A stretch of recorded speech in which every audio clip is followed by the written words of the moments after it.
before we go further, I would like to give some technology reminder to all of you so that we all are on the same page, and also some group rules that we will all follow, because we have diverse, audience. We have doctors, we have nurses, we have quality person, we have patient experience officers, we have trainers with us. So we really need to remember that we have to create conducive environment for everybody's learning. That's the whole idea of the program. So let me quickly show the technology reminders that I wish to share with all of you. I'm sharing my screen. Let me know if it is visible to all of you. Is it visible? Yes. Give me a second.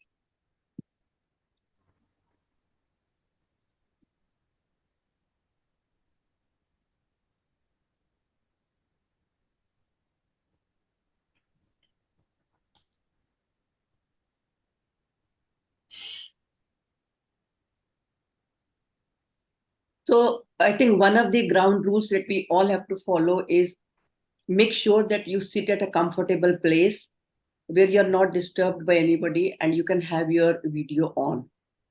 Because it's only with your video on you will be able to engage fully and also learn maximum. The moment your video is off, mind will start wandering and you will suddenly remember 10 things to be done in that moment, and then you can get distracted and you will lose touch with the session. So I request everyone to keep your video on throughout the session.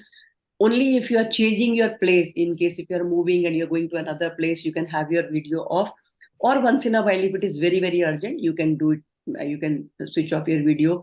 But otherwise it will really benefit if you keep your video on.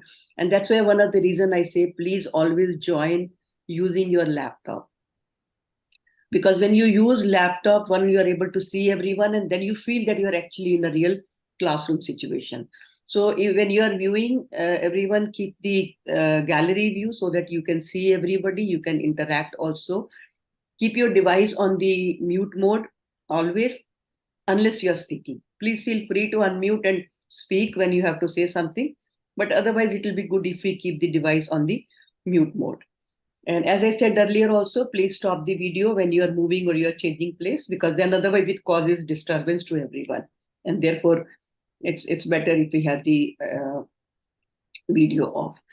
And then you will receive a lot of messages in the chat box, or you may be asked to respond in chat box. So actively participate, because sometimes it may not be possible for me to ask you to answer it with your audio on. What happens when you start speaking, sometimes we take longer, but then others do not get a chance to respond. So a lot of time you will get to hear from me that respond in the chat box. So be active and keep answering, keep participating by responding to the chat box. And then please rename as per your preference, preferably with your official and formal name. So that we all know, because initially it will take little time for each one of you to remember each other's name, but after a while I'm sure you will be able to remember each other's name. And then some group agreements that we have to all agree. As I said earlier also, active participation is the only way to learn together. And trust me, after a while you will forget that you are actually attending this session on Zoom. It will be more like as though we are actually in a real classroom situation. But that will only happen if everybody participates and have their video on. When you're speaking, please speak for yourself, because 1 second, I think somebody has joined. Give me a second. Okay. So when you're speaking, please speak for yourself and be mindful of others. As I said earlier also, we have people from diverse background. So we have to be respectful and kind to everyone. Everybody has experience, and I'm sure the kind of experience you all come with, it will be a great learning for all of us. And we are all here to learn, but we have to also make chance that we give an opportunity to others also to participate and contribute. A lot of times some information might be shared by one of us, which might, which might be confidential. So whatever we discuss here, it stays here. And it is done with the purpose of learning and improving our experience. So when you are giving feedback for anything, please make sure that you focus on the strengths, and let's be very specific and non-judgmental when we are giving our feedback. I know, although I have met a lot of you on various platforms, but to some of you I'm meeting for the first time. So I'm sure, it will take time for you to have trust in me and the program. Uh, but I'm very sure in a while we'll be able to earn each other's trust, and it takes time, which is perfectly all right, and I completely respect your time that you take to trust. So I request all of you to keep your phone on the silent mode. Try avoiding any phone call, taking any phone call unless it is very urgent, and if it is very urgent, make sure that you put your device on the mute mode and you attend to it. And if for that 1 second, maybe a few seconds, you can switch off even your video and attend the call, and keep it very very short, so that you don't lose anything important. Another important thing that I want to remind all of you is, I know it's a late evening program, 8 to 10. All of you are working professional. So that is why this time suits everyone. But during this session, please feel free to look after yourself. Take tea, take coffee, take juice, whatever you think you want to continue taking. Don't hesitate. There's no problem, because I know you need to keep your energy up. So you can avoid eating, but you can always take tea, coffee, juice, whatever you want to take during this session, so that your energy is looked after. Now, going further, I think we will spend around, say, 20 minutes in introduction. I would request each one of you to introduce, but we will keep the introduction for just 1 minute. So that's the first learning, how to put your message in 1 minute. So tell us about yourself, your name, your designation, which organization you are from, and tell us something about your name that is very special to you or close to your heart, and then you can pass the baton to the next person. So I think I will do the beginning, where I would like to, 1 second, let me. Yeah, somebody has asked, are we live on the YouTube? But I have not made it public. It's not public, but it's being recorded. 1 second, somebody has asked, let me ask this. Yeah. Yes, Dr. Praveen, we are recording it on YouTube, but I have not made it public. And in case if anybody has objection At that time when that recording started, we got a message that we are live on YouTube on the screen. Yeah, but there are three options: one is public, one is private, one is unlisted. So I have kept it unlisted. It's if in case if anybody has objection to making it public, I will not make it public. We will just keep it to our group for our internal circulation. I'm perfectly okay with that. Otherwise, most of my recordings are there on YouTube already, maybe hundreds of them. But then if you don't want, we can keep it for internal. I completely respect your feeling. So I think I will start the introduction, and then I will pass the baton to one of you, and then you can please continue doing that.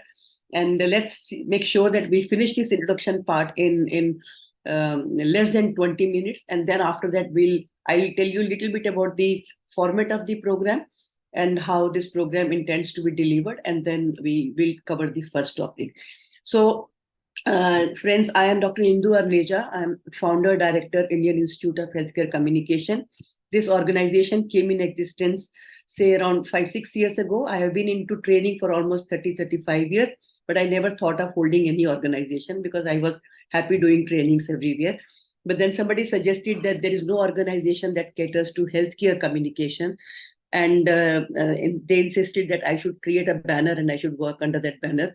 So all thanks to those who actually insisted on it. And that's how I founded this organization. I'm exclusively working in the field of healthcare communication.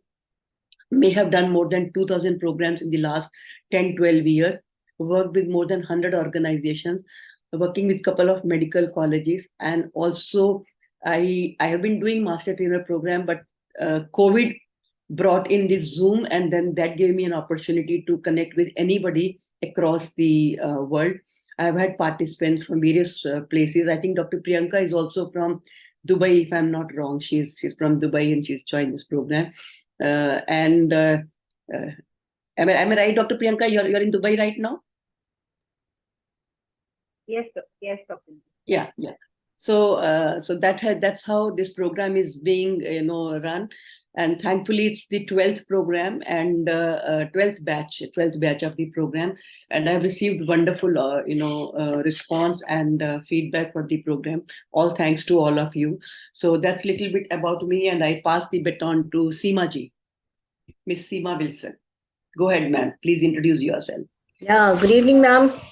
Thank you very much, ma'am, for this, the good opportunity to be the part of this, something awaited, the program for me. I'm Seema Wilson. I'm nursing superintendent in Jamia Hamdard University. It is well known as a HAHC Centenary Hospital. It's a 740-bedded hospital. I'm associated with this hospital since last 5 years almost. I'm also the part of NAPH, being a impaneled assessor in the nursing excellence programs also. The training is my fun. I always enjoy, the training to my subordinates, my staff nurses, even the doctors, the medical students. So I hope this journey will be a very, the pleasurable and the learning for me. And this will definitely benefit me in future. Absolutely. Yeah. Thank Thank you, you for ma'am. having Thank you me. so much. Thank you. So whom do you want to pass the baton? Yeah. Dr. Suyog. Hi, thank you so much, everyone, and thank you, Sharon, for passing the baton to me.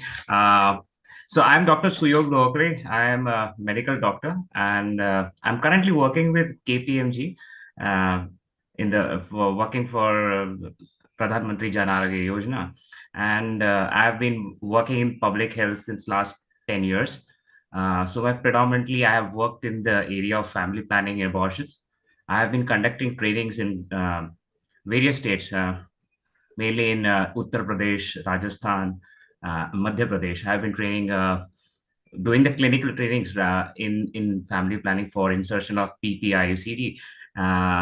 And I have been conducting trainings for the nurses, doctors who are posted in the labor room. So since 2017, I have been training the gynecologists and for MVA, so that is manual vacuum aspirations.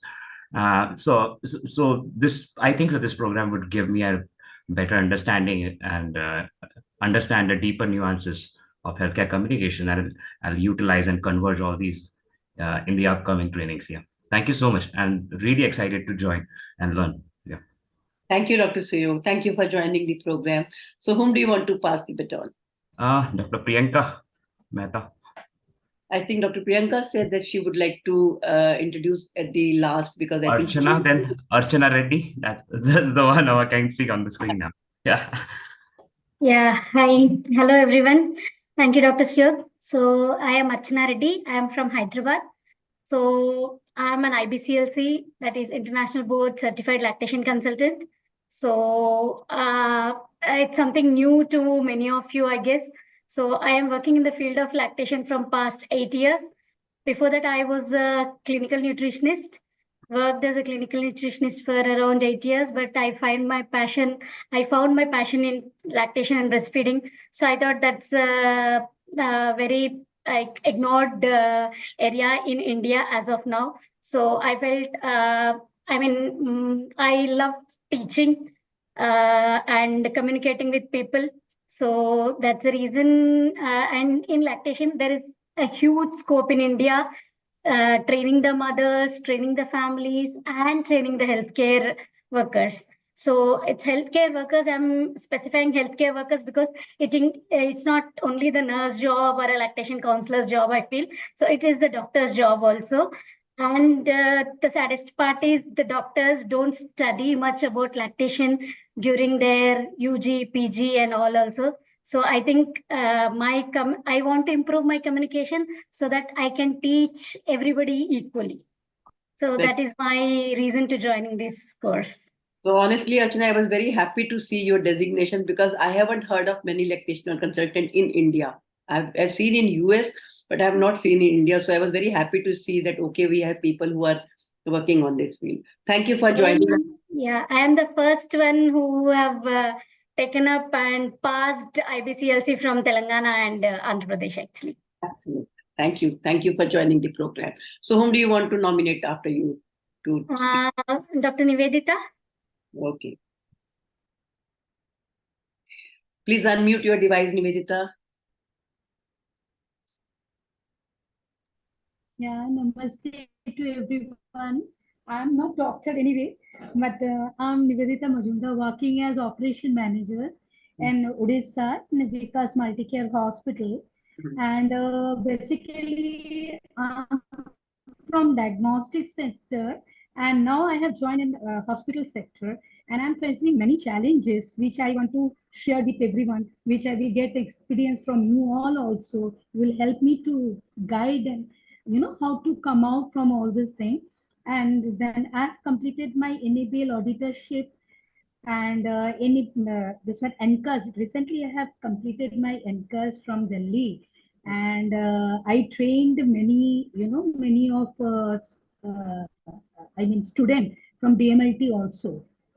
So I have that experience of training, but in diagnostic, not in hospital sector. But I am facing many problem in hospital sector, as it is a very new for me, this sector. I was from diagnostic. 19 years I have completed in diagnostic. Wonderful. So I'm hope for the best to get guidance from you all. Hope to Thank learn you. some Thanks too. a lot. Thank you so Yes, much. thank you. So whom do you want to? You have muted your device, Nivedita. Dr. Mehul, can I request you to have your camera on? Is it Lavanya, madam? Okay. Yes, Lavanya, please go ahead. Yeah. Good evening, everyone. I'm Lavanya. I am from New Delhi. Currently, I'm working with Max Super Speciality Hospital, Shalimar Bagh. So I have total 6 years of experience, and I've recently joined Max Healthcare. Before that, I was working with Fortis. And talking about my designation, I'm working in Human Resource Department, and I'm taking care of learning and development. So as ma'am said previously, all the soft skill trainings, induction, orientation, and everything is being taken care by me. And specifically why I chose to become part of this program is because I wanted to learn all the new senses of how to manage the communication that we do with the patients. So definitely difficult conversations happen in the real time situations, and what all we can do, all the tips and tricks wherein I can cascade the knowledge which I'm going to learn here to my nurses, to my doctors, and to my frontliners, so that the service excellence is being achieved and the clinical excellence is always is definitely there. So Absolutely. Thank you so much.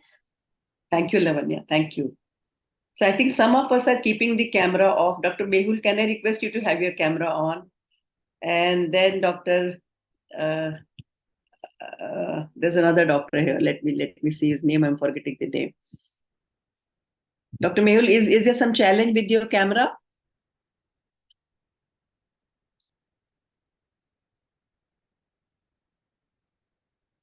I think he's getting in and out, I think.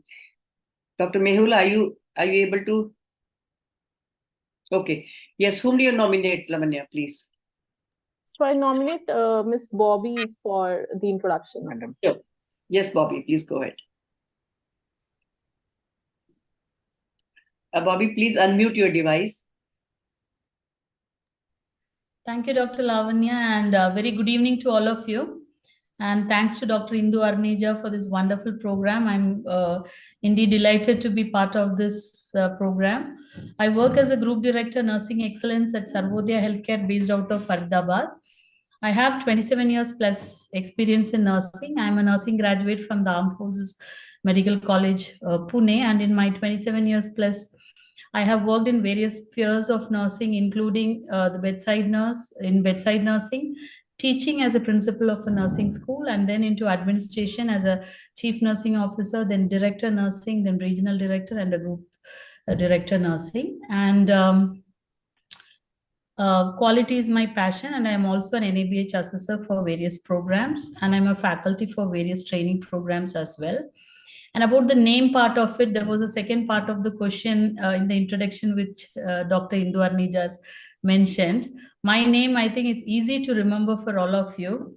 Most of you all know the Bobby movie. Everybody says, were you named after the movie Bobby? Yes, it was. My parents saw this movie and the following year I was born, and that heroine had this name Bobby, so they found it to be a different name from the normal names, and that's how they named me Bobby. But initially I used to be very, very upset with the name, because apart from me, I've only seen boys having the name Bobby. And for the teachers and everybody, it was easy to remember my name. So everywhere, than remembering everybody, I used to be remembered also. That was an advantage as well as disadvantage. And that's it. I look forward to interacting with everyone and hope to have a fruitful experience. Thank you so much. Thank you so much, Bobby, for joining the program. Thank you for having you there. Yeah. So whom do you nominate? Yeah, Dr. Mehul is here, so we can have Dr. Mehul. Yes, I would like to nominate Dr. Mehul. Yeah. Yes, sir. Thanks, Bobby. And Madam, thank you for having me. My name is Dr. Mehul Shah. I am an intensivist at one of the hospitals in Mumbai called as the Reliance Foundation Hospital. My journey started with Madam when we organized a program in the hospital, something called as Synergy in the corporate world. And with that, this beautiful journey started, and she's been honestly a mentor to me. So would like to learn more, and I look forward to become a trainer so that I can pass this on, especially to the people like my students who are there with me, and a lot of other healthcare workers working along with us. And I think it's not only essential in healthcare, but it's more essential in daily life. And I thank Madam because that's what she's brought it up and showed it to me that, look, that's the way communication makes a major difference, not only in your work life, but also in your personal and social life. So I'm here to gather more and learn more. Thank you, Madam. So much. Thank you so much, Dr. Shah, for joining. I think from your busy schedule, taking out time and attending the program itself is a big thing. So I'm so happy to have you here. Thank you. Thank you. So whom do you nominate? Oh, that's a good point. Sorry, I had a crashing system. I've just okay. Madam, probably Neha Pujara. Yeah, Neha Pujara. Yes, we can have her. Yeah. Thank you. Hello, good evening, everybody. And I'm really glad to be a part of this session. Since long, I was contemplating to be a part of this session, but somehow we had a NABH at our hospital. And I'm Neha Pujara. I'm a BHMS doctor, homeopathic doctor. And I would say by sheer accident, I've got into management. I started my career with Max New York Life Insurance. And then I proceeded to ICICI Prudential and Bharti AXA Life Insurance, where I worked for almost 7 to 8 years in operations and underwriting. And everywhere I used to do training, underwriting trainings and other operational trainings. Then by another accident, I got into hospital industry, which was not as part of my plan in the career. And since last 10 years, I can say I'm in the hospital. I have worked in various designations like administrator. I have worked like head of HR and operations. And at present, I am handling core quality with a 550-bedded multi-specialty hospital in Surat. And this is an interesting topic, communication. Yes, I do trainings and I have done it several times. But I still feel there is a lot more to learn in communication. And it's a huge arena to explore. So definitely I look forward to learn from ma'am. Thank you, Dr. Neha, for joining the program. Thank you. So whom do you nominate?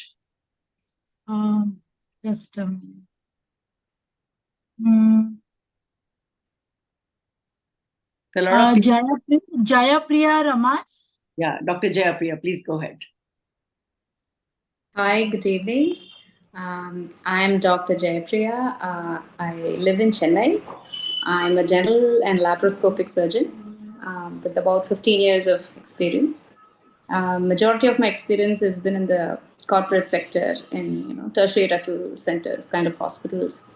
And for most of my work is clinical work. So I have no experience in training. But this topic of healthcare communication is very, very close to my heart. And always I've had this question in my mind about how can I improve patient care. So with my own interest, I've kind of established a way how I communicate. So when it comes to pre-surgical counseling, informed consent, and post-op care, and wherever possible, I always see how I can, improve the situation by communication. And I'm very much interested in helping the nursing staff, in get into, especially in India, because I have short stints abroad, and I see that in India nurses are scared. They step down, they bow down to doctors, and most nurses are women, so that could be a bias there. So wherever possible, I treat them equally, and trying to empower them, and I conduct informal sessions with them to make sure they step up. Nursing communication is so important in medical care, because doctors come and go, nurses take care, they deliver the care. So I have great regard for nurses, and I want to take this healthcare communication, whatever I've come to the session to know more, and see how I can, come in, help other fellow doctors from junior to the highest level, because I feel a huge barrier is the nursing doctor, interface. And I want to see how I can take this forward and help my other colleagues. And one more very important area of my interest is how I can help budding doctors, how I can teach them how to interact with patients, because there's a huge gap there. Most of the interaction that I see very mechanical. I believe in compassion and empathy. That is number one for any doctor. The skills come last. So, so that's why I'm here, and I'm so glad to be part of this diverse group. And I'm so excited when I hear nursing heads are part of this program. And yeah, and finally, to wind up, Jaya is victory, and Priya is very likable. So that's my name. Looking forward to a good journey with you all. Absolutely. Thank you, Jayapriya, for joining the program. I'm sure there'll be a lot of learning by sharing our experiences from, and learning from each other. Thank you for being there. Yeah. So whom do you nominate? Dr. Priyanka. A word about Dr. Priyanka. So when I delivered my first baby, she was there in the labor room, and she supported me and delivered my baby. And I was pleasantly surprised to see her as part of this, and we connected through a brief WhatsApp conversation. So over to Priyanka. Thank you so much, Jayapriya, and thank you, Dr. Indu. I have been following you on LinkedIn for a long time, and just about this program. So very true, Jayapriya, when you talk about the communication skills, sometimes we are taught a lot of hard skills. Yeah. So as our medical curriculum, but sadly, we don't have this communication skills, whether it is patient, interpersonal relationships, how do you talk to your seniors, how do you talk to your peers, and how do you talk to your juniors and the colleagues at different levels. And most of the time we spend a lot of time, I think 10 to 12 years we spend only in training hard skills. But when you start your clinical practice, or when you start working in, whether it is a small clinic or a hospital, or it's a tertiary care center, or it's a medical college, a communication skill. And I have worked for 10 years in medical college. I was in Ramshoda Medical College. That's how I know Dr. Jayapriya. And there we just started conducting soft skill programs. And that time we used to ask the students, like, we're going to have a soft skill program. So they were also confused, because we could not carry that forward at a larger scale. So it really intrigues me and interests me that a simple smile on your face, even whether the communication is as the patient walks in, when you give them a smile, and similarly, if it's a smile, say a good morning to your colleagues. This is something when now, after working in India, working in Dubai, I find, and of course, I was for a short time, I was in UK also. So even in UK, I have given my membership exam, MRCOG. when I went there for observership also, even if the nurses have to communicate that a patient is dying, and it's a very serious situation, the first thing which is told is, good morning, how are you? And that thank you. And these are the very, magic words as we call it. The good morning, good evening, thank you, please, sorry. This is something which we get either too bogged down with the workload that we have in our hospitals, or is it we are, there is something lacking. So thank you so much, Dr. Indu.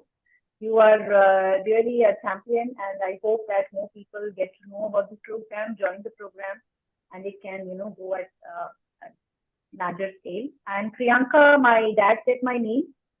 He kept it because of Priyanka Gandhi that time. I think we are the same age.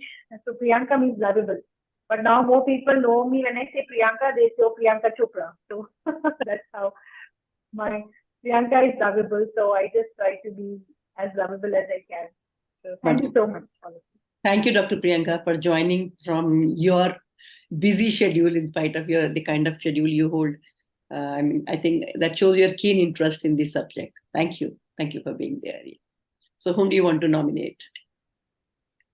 So I'm sorry, I had switched off my video for some time. So I know. Is, I think a couple of people who are still left. Satyapal is left. Satyapal and from Shroff Charitable Eye Hospitals. So Satyapal, would you like to introduce yourself? Yes, ma'am. Ma'am, are you hearing me? Yes, Vik, I can. और एक बात और कहना चाहती हूँ, अगर आप हिंदी में बोलना चाहें बहुत कंफर्टेबली बोल सकते हैं, बिल्कुल चिंता मत करिएगा, हम सब हिंदी समझ सकते हैं. Everybody can understand Hindi? Thank you. Okay, thank you, ma'am. Myself Satyapal. I am from Dr. Shroff Charity Eye Hospital, Daryaganj. मैं पिछले 19 सालों से डॉक्टर श्रॉफ हॉस्पिटल के साथ जुड़ा हुआ हूं, और मैं और मेरा एक और कोलीग है अनस, हम दोनों ही इस ग्रुप में नॉन क्लिनिकल पर्सन है. अभी जो सभी लोगों ने अपना इंट्रोडक्शन दिया, सभी मेडिकल टच में, हम लोग नॉन क्लिनिकल स्टाफ हैं. और मैं जो हूँ वो पेशेंट केयर इंचार्ज हूँ. मैंने 2004 से as a trainee doctor Shroff hospital को ज्वाइन किया था, और आज मैं पेशेंट एग्जीक्यूटिव लेवल पे पेशेंट केयर इंचार्ज हूँ. ओवरऑल जो भी हॉस्पिटल में ओपीडी, रजिस्ट्रेशन, बिलिंग काउंटर्स हैं, इनका मैन पावर का और इन लोगों की पोस्टिंग वगैरह, इन लोगों का बैकअप वगैरह, ये सारी चीजें मैं देखता हूँ. साथ ही हमारा जो भी पेशेंट फ्लो है वो स्मूथली चलता रहे, इस पर भी हम लोग हमारी जो बाकी मेडिकल टीम है इनके साथ में हम लोग कोऑर्डिनेशन, कम्युनिकेशन करते रहते हैं. साथ में मैम जो भी क्राइसिस आते हैं या कोई भी प्रॉब्लम्स आती है पेशेंट को, या ओपीडी मैनेज करने में, रजिस्ट्रेशन मैनेज करने में, बिलिंग वगैरह में, तो इसमें भी हम लोग काफी हेल्प करते हैं अपने टीम को भी और पेशेंट को भी. मैं सबसे पहले बात अभी इस टाइम थैंक्स कहना चाहूंगा कि मेरी ऑर्गेनाइजेशन ने मुझे ये अपॉर्चुनिटी दी कि हम अपनी ग्रोथ को, अपनी लर्निंग को और आगे बढ़ा सकें. थैंक्स टू यू मैम कि आपने भी हमें चूज किया, और आई होप कि हमें और भी बहुत कुछ अच्छा सीखने को मिलेगा, जिसमें अपने आप को भी और अपनी ऑर्गेनाइजेशन को भी हम आगे बढ़ा सकें. Thank you. आपकी ऑर्गेनाइजेशन बहुत प्रोग्रेसिव है. They have always been in touch with me and I have done multiple programmes in Sharaf hospital. Doctor Sunita ने कहा कि I want to nominate 2 people. और आप लोग बेशक क्लिनिकल काम नहीं कर रहे, बट पेशेंट मैनेजमेंट आप कर रहे हैं, और ये पूरा प्रोग्राम आपको बहुत हेल्प करेगा. जो समझ ना आए बेशक निश्चिंत होकर पूछिए. प्लेटफॉर्म पूछ सकते हैं, मुझे इन पर्सन पूछ सकते हैं, मुझसे फोन पे बात करके पूछ सकते हैं, बट लर्निंग अपॉर्चुनिटी को लूज मत करिएगा. और नहीं है, सब अपने हैं, ये सब लोग हमारे साथ हैं और हम सब मिलके काम कर रहे हैं. So now I am comfortable with this comfortable. I am there to make everybody comfortable. Thank you. Thank you. So I think Dr. Mariam has not yet introduced. Can I request Dr. Mariam to please introduce, and then to Anas? Yeah. Dr. Praveen भी रह गया ना, आपका भी रहता है. Yes, sir. Yeah. Good evening, everyone. This is Dr. Mariam. I'm a lactation consultant, currently working on a research project. आप शायद म्यूट मोड पे चले गए, मरियम. आपका डिवाइस जो है ना. Okay. Am I audible now? Yes, you are. So, in my field as a lactation consultant, communication is a big part of it, and not just with the patient, but like we as healthcare professional has to be on the same line, on the same page if we want the good outcomes, good breastfeeding outcome. That's why I'm here. I pass it on to Anas. Thank you. Anas, are you there?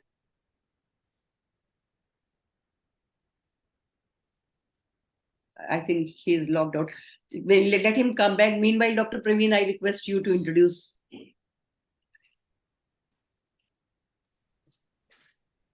evening, madam, and good evening, all the friends. I am Praveen Bide. I am MD in internal medicine. I did it in the year 1983. And then after almost 30 years, 35 years, I practiced as a physician. I joined Railways, Indian Railways. I joined as a junior most doctor and left the hospital as the in charge of the hospital, worked as an in charge for the hospital for about 5 years. Then I was promoted as a senior professor at National Academy of Indian Railways. After going there, initially I was a little disheartened because I am a hardcore clinician and I was wondering what am I doing here. But later on, when I explored more and more, I really started getting interested in the hospital management. What I learned that so far, what I have been doing at the hospital where I was in charge was hospital administration, and it was not hospital management. And as I learned further in hospital management, the three biggest concern for me, for all the hospitals in India, were the quality of the care, safety of the patient, and the patient satisfaction. These three were the most important factors which really I wanted to address. And the communication is at the core of all the three. Without a proper and effective communication, we can't achieve all the three.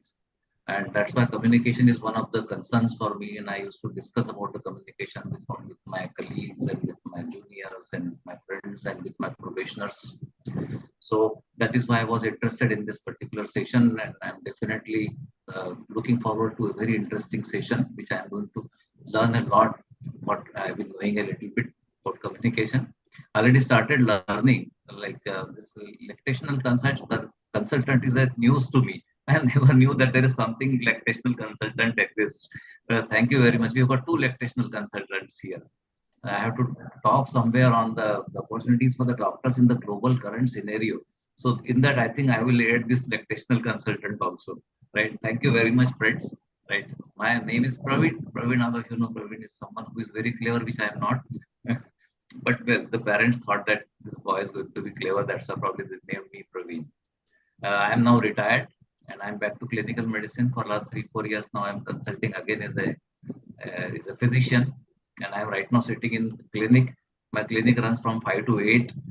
That is why I requested that if you could shift this program in place of Monday to Saturday or somewhere, it will be convenient, because right now I'm in the clinic. I'll be returning home by 10:30 or so. So it will be slightly delayed. Not only that, sometimes the patients continue. Like I kept on getting calls from patients in between also, because Monday is a heavy day. So the clinic extends beyond 8. So if it is possible and if we can change a little bit, that will be a little convenient for me. Because every Monday on 8 probably it may not be possible for me to attend. That's why in the initial itself I've requested whether I can attend some recorded sessions. So maybe Monday does not suit you, then we could consider Tuesday, because I know Saturday, Sunday people are not coming. Tuesday is little really hard. Tuesday is fine, but Monday is little practically pretty heavy. So it's okay. I'm more than comfortable to move to Tuesday. Everybody. Ma'am, I second Praveen sir. Yes, even I also requested you to shift either on Saturday or any other day in the mid of the week. Monday it is very hectic for us, ma'am. So maybe I will put a poll in the group and everybody can vote. And in case if we have maximum vote for Tuesday, then we can go for Tuesday. Yes, Dr. Jayapriya. See, I also wish to change the timings, but my request, the reason is personal. I have 2 children, and our bedtimes are 8:39, and we are off screens after 6 p.m. and 8 p.m. I can't be sitting alone. I'm breastfeeding. Practitioner consultants will agree. So if it can be switched to earlier in the evening or post lunch or anything else, I don't mind from 9-10 a.m. till 6-7 p.m. 8 to 10 is a bit. Dr. Jayapriya, because most of the people are working professionals and they come home by 6:37. So I'm sure they'll require an hour or so to, settle down, have something sensitive for the session. I have tried it a lot of time, but I think that timing wise, 8 to 10 is the most suitable time to everyone. If everyone And- agrees, that is, if everyone agrees once a week, maybe Saturday afternoon, where they're not very heavy with work, they can take off sometime. It's just a suggestion. After a lot of thought, I've logged in today. But then if it's possible. I can put that as a poll. If people agree, then we can consider that also as one of the options. I can do that, no problem. Anas, I think you are left with introduction. आप अपना introduction देंगे? Because आप जो काम कर रहे हैं ना, वो सबको बहुत इंटरेस्ट करेगा, इसलिए मैं चाहती हूँ कि आप भी बताएं कि आप क्या काम कर रहे हैं. That will help all of us to see कि आपकी क्या challenges हैं. Thank you so much, ma'am. Good evening, everyone. I am Mohammad Anas from Dr. Shroff Charity Eye Hospital. Since 12 years, I am patient care supervisor and patient complaint officer. कभी कभार कुछ patient ऐसा आ जाते हैं, बहुत ज्यादा aggressive होते हैं, तो उनसे किस तरह बात की जाए और कुछ उनको हमें किस तरह उनको मतलब समझाना है, किस तरह उनको थोड़े एग्रेसिव भी आते हैं और थोड़े शांत भी आते हैं जो समझ भी जाते हैं, लेकिन जो थोड़ा एग्रेसिव आ जाते हैं, थोड़ा सा उनको किस तरीके से काम करना है, किस तरीके से उनको देखना है, तो आपके लिए बहुत के लिए मैं सेशन के लिए मैं मतलब कम्युनिकेशन इम्प्रूव करना चाहूंगा अपने लिए. बिल्कुल मैं वही कह रही थी कि आपके लिए बहुत अपॉर्चुनिटी रहेगी, क्योंकि आपको बहुत सीखने को मिलेगा बाकी सब लोगों से, और बाकी सब लोगों को आपके एक्सपीरियंस से पता लगेगा कि आप किस तरह के चैलेंजेस आप हैंडल. Thank you. जी. कोई और रह गया जिनका नहीं इंट्रोडक्शन हुआ, please. Okay, so I know we have almost spent 1 hour in the introduction part, but that was required to lay the baseline of the session. Now I will not spend much time, and we'll straight away go to the topic of discussion. But before that, couple of things that I want to bring in here is the objective of this whole program is one, of course, to help you all understand get deeper understanding of healthcare communication aspect. That is one purpose. The second objective is that we have to also learn how to develop a successful program, because ultimately it's a master trainer program. So I hope by the end of the program, you should have clear idea wherever you are, in what way can you develop your own training programs for your own healthcare fellow professionals, or in case if you're an independent trainer, then how do you go about launching your own program. Then also focus will be on how to deliver a successful program. So maybe developing, everybody, maybe people can do, but when it comes to delivering, a lot of us feel that we are not able to deliver a very impactful program where we can engage our audience, where we can actually make them participate. So there'll be a lot of, again, deeper understanding on how do we really develop and design the program so that it becomes engaging. And to add to that, we have a great focus on learning new pedagogies. Like I asked a couple of you, what are the common pedagogies that is training methodologies, do you know? So most of you have written PPT or discussion or something like this. But the interesting part of this program is that you will become familiar with almost 10 to 15 new pedagogies. Not only that, I will be using those pedagogies, so you will get an idea how do we do that. But the program has been designed in a manner that after session 4 onwards, I will be sharing a list of pedagogies, which include something like role play, using puzzle, ice-breaking activities, storytelling, Kahoot, brainstorming activity, something, multiple pedagogies I will be sharing, and each one of you will have to pick up one pedagogy. And then from session 5 onwards, you will have to present. It will be a 10 minutes presentation. In total, actually, it will be less than 10 minutes because we are 15 of us, so we cannot give more than 10 minutes. So 7 to 8 minutes presentation of just 4 or 5 slides.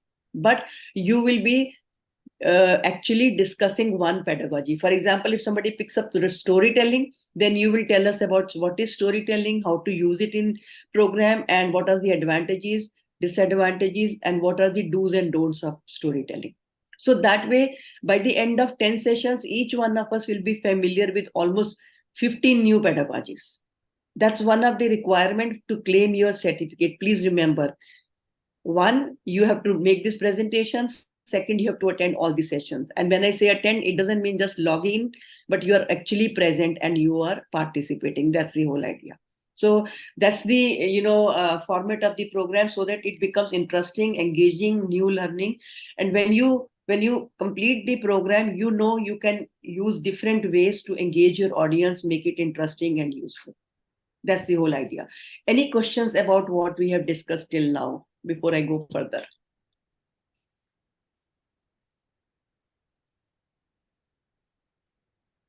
Okay, so the focus of the program will be, one is on content. I have already shared the booklet with you. I have also advised you to buy that book. I will also be sharing a lot of content during the sessions through my presentation, but the focus is also on facilitation skills. And then for that, you will actually be not only learning, but also practicing. That's the whole, idea of this program. So taking it further, as I said, today's topic of discussion is importance and relevance of communication in healthcare. So keep a notebook ready with you, because there you will need to really revise these points, and maybe in the next session you will have to ask a couple of questions or some points to make. So keep a separate notebook for this program, and preferably if you can take a printout of the course book that I have sent to you, it will help you in actually going through your notes in a more practical manner.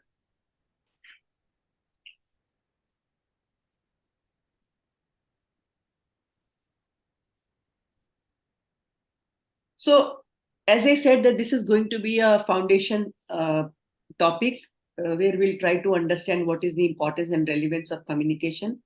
I want to ask all of you to think and answer, why are we suddenly talking about healthcare communication?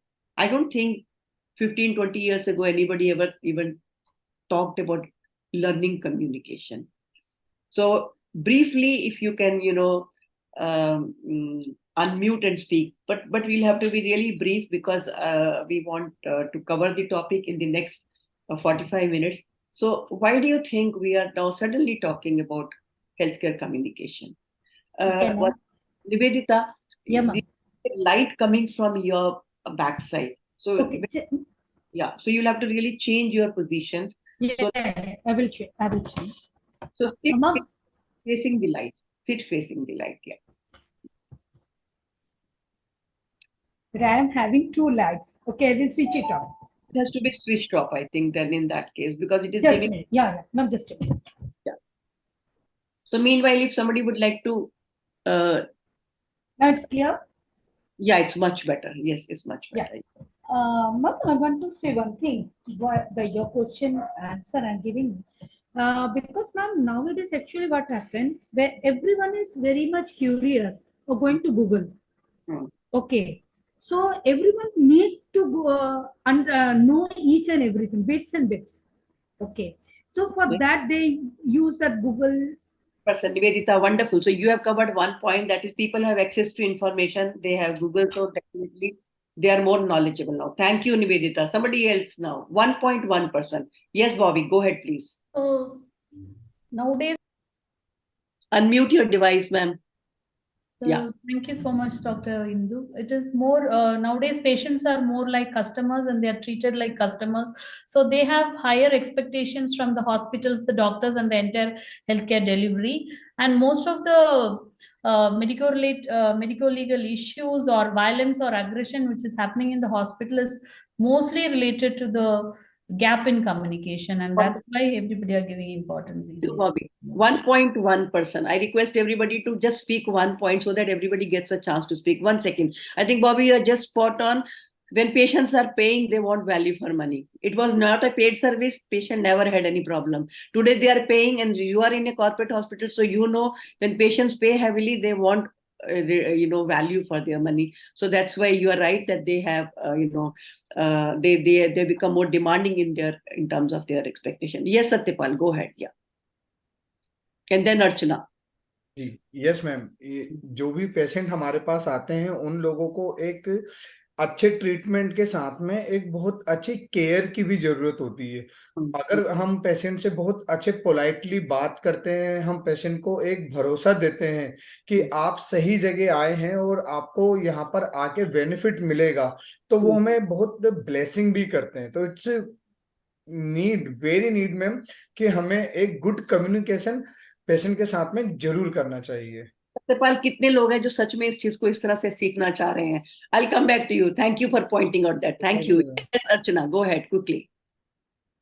So here one more point I would like to add is we have more patient, less clinician. So we need to communicate what we want to say effectively in shortest time so that a clinician can benefit more number of people. So that is one of the way for effective communication, I feel. Short span, but to the point. So that means it's very important. We assume that we know it, but no, we think that I can communicate, but actually a lot of time we are not even to the point. So we have to really learn how to go about doing it. Yeah, thank We you. generally beat around the bush. Yes, we beat around because we don't know how to go about doing it. Thank you. Now, who would like any other point? Yes, Lavanya, go ahead, and then Dr. Siu. Yes.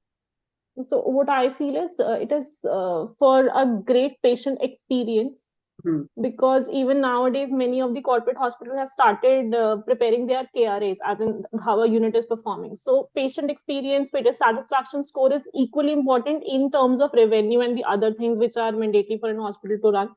So definitely if the patient experience scores are better, definitely the footfall is going to increase, and then vice versa, the whole of the cycle is going to run accordingly. Absolutely. I think even that business model point also is a reason why people are not talking about it. Yes, Dr. Suyo, please go ahead. Yeah, the dynamics of the healthcare delivery has been evolving, and it has been changed. The focus on the quality, and which is an communication, is an integral part. So both public as well as the private sector, as we are moving towards UHC to achieve the universal health coverage, it plays an important role that we communicate at all levels of healthcare, and that's why I think so communication is one of the most important parts. Patient safety, continuity of care, quality care, all those are becoming now the one of the objectives here. So I think it's not the quantum, it is the quality which is now getting a lot of importance. Yes, if I can add. Yes, please go ahead. So we also this is when I was preparing for my MRCOG exam, Royal College, UK. We have to move from a very paternalistic attitude as doctors, where we tell this is what is correct, do it, to a shared decision making. Yes. Still, sometimes our patients are telling doctor, "Aap bolo jo aap bologe main nahi." I always even tell them now. I have worked in South India, North India also, so I will just tell them this is the evidence, these are the guidelines, this is what are the options available, and then we make a shared decision making. So that is something which, as doctors, the generation, because I have worked with the generation, and there has been a generation shift, I guess, before social media, after social media. So even patients now come, they know where you are trained, they know your entire CV, they know your Google review, all of those things. So it's not only that we are focusing on the targets or things like that, but you maybe, of course, as when Dr. Archana has said that the numbers are more sometimes. So one more point is about active listening. Yeah. So as doctors, we don't know how to do active listening. Hold on, 1.1%, because I want to give chance to everybody. Okay. But I think I agree with you. Yes, now, I mean, we have to move from paternalistic medicine to actually medicine which is patient-centric and patient-participative. And I agree with you. Shared decision-making is the ultimate way to make that happen. Thank you for that. Yes, Dr. Mehul, go ahead, please. So, madam, everybody spoke about external things. One important point of communication, if you're talking with being in the hospital, your daily functioning, your daily working within your unit, to make it into a smooth unit, to function as a unit together, to excel, to bring out these results. So this communication probably helps you to make that functioning as a machine better. So your daily problems are, people are aware, and you're not going to be facing the same problems. You're not creating the same errors, and that you all are aiming for the same goal. Very true. I think we thought communication is just with the patient and patient's family, but I think interprofessional communication and interdepartmental communication is equally important, where we really need to understand that unless we really coordinate and communicate effectively, we can't perform. We can't look after the patient care aspects in a very real manner. Thank you for bringing that up. Any other reason why you think we really need to communicate? There's one, a critical communication. Yeah. In an intensive care setup, say for example, the doctor orders that you put in 2 ampoules of noradrenaline in the drip and start at 3 ml per hour. He just orders it and goes away. The nurse doesn't understand it. So in such situations, we want the person to repeat what I have ordered so that the order is executed properly. So in these critical situations, the communication has to be very effective. It should be understood and implemented by the person. Absolutely. I think you are pointing to the medical errors that are happening because of miscommunication and communication gap. And now there is increasing understanding that we really need to learn how to communicate so that such errors do not happen. I completely agree with you. So I'm just going to share my small presentation about why we need to learn how to communicate and then what are the benefits. And then we'll have simultaneous discussion around those topics. Yeah.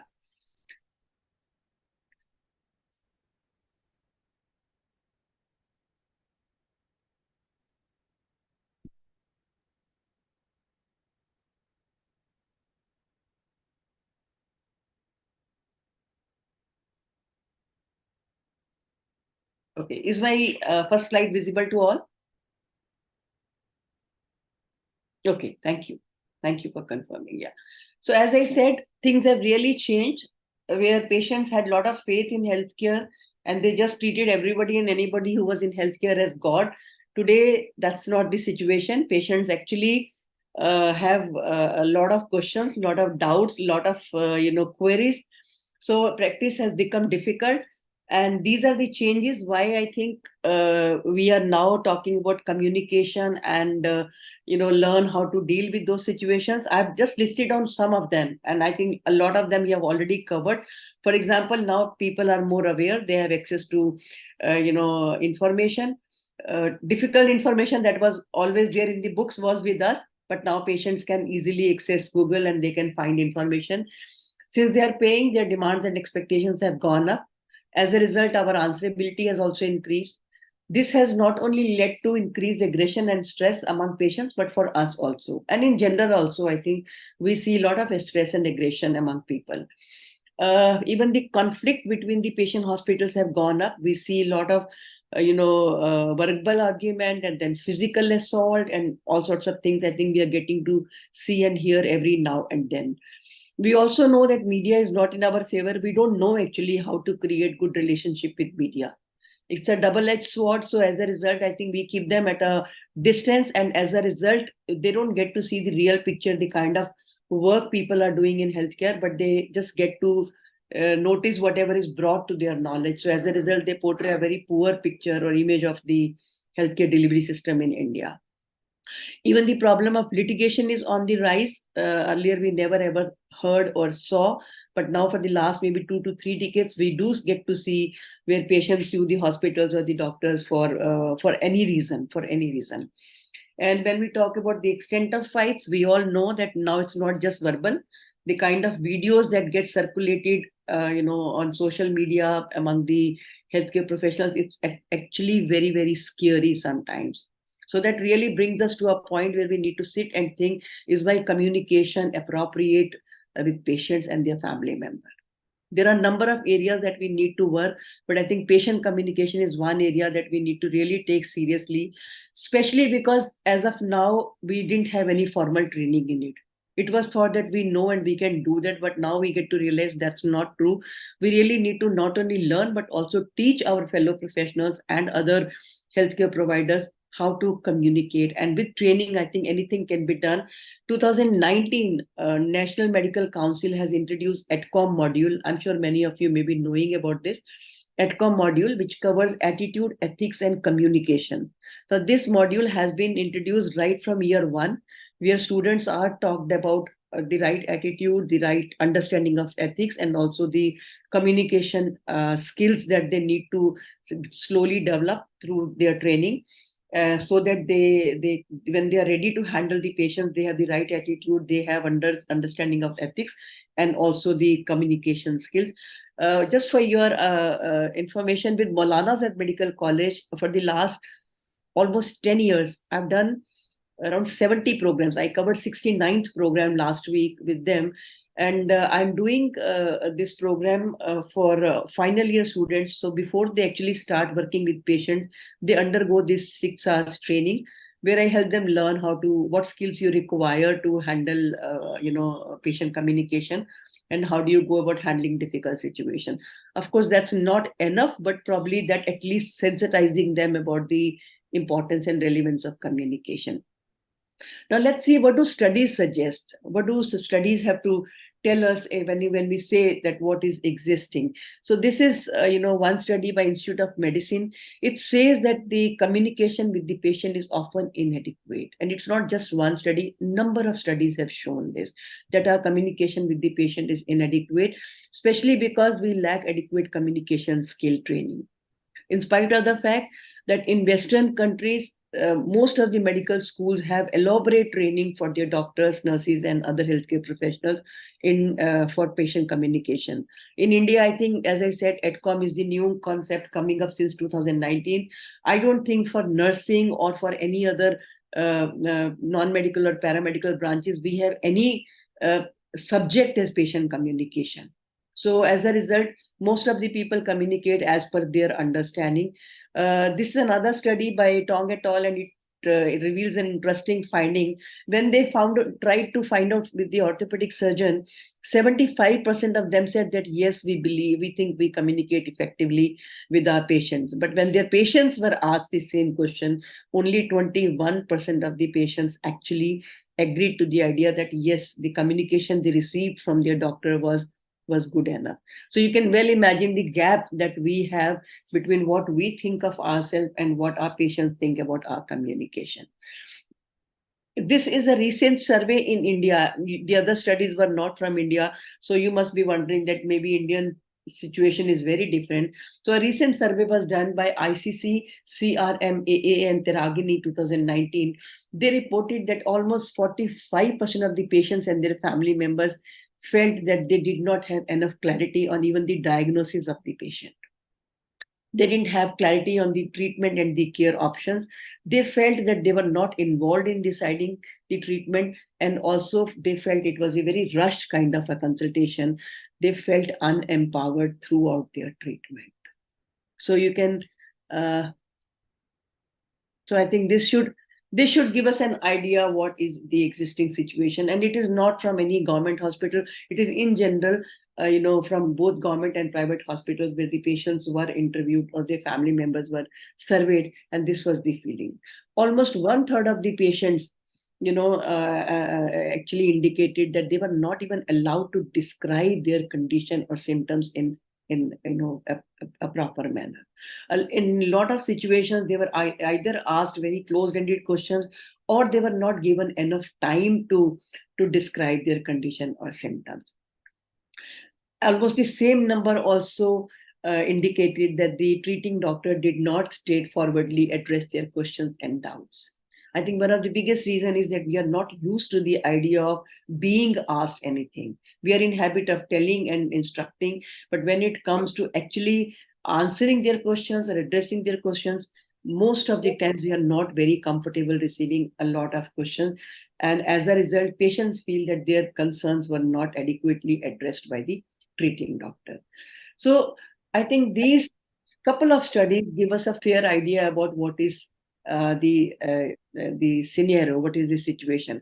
So if I may ask you to write in the chat box, what do you think are the benefits of learning communication? So if the doctors, nurses, and everybody if everybody learned, this echo is some, Dr. Sharon, from 2 devices, Seema ji? Seema ji, have you tried devices?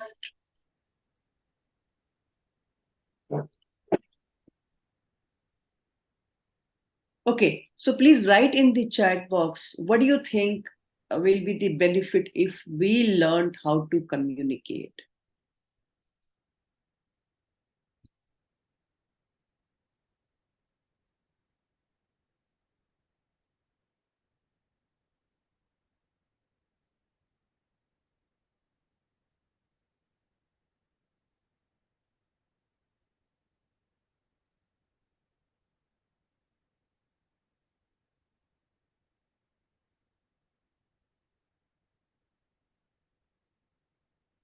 I can see some answers coming in.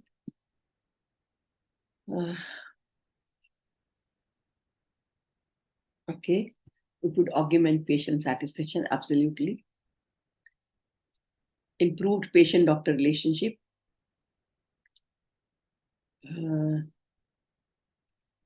Patient satisfaction, okay. Good communication helps build trust and makes it very easy for all to understand the plan of care, absolutely.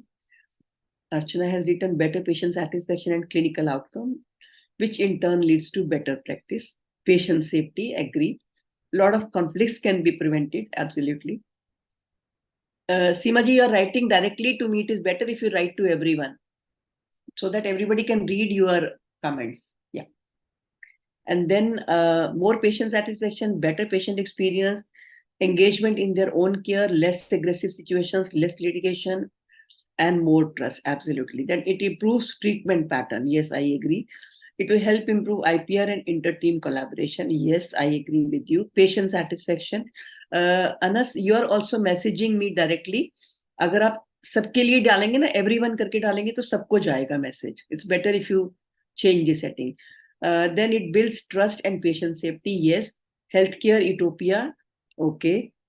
Good branding, absolutely. So that means we all understand that yes, it's very beneficial to communicate effectively. So that means there is no challenge at this knowledge level. We all understand. Dr. Priyanka has written less complaints, and even when things go wrong, they are able to understand what is the state of affairs, and then they don't blame you for the error. This I have added from my side. I agree with you, Dr. Priyanka, because if you have good rapport with them, they trust you that you haven't done anything willfully or carelessly. Maybe things went wrong because it can happen, but then they will not blame you for for whatever happens in patient care. And that's so true. Actually, if we learned communication, whatever you have written is 100% absolutely fine.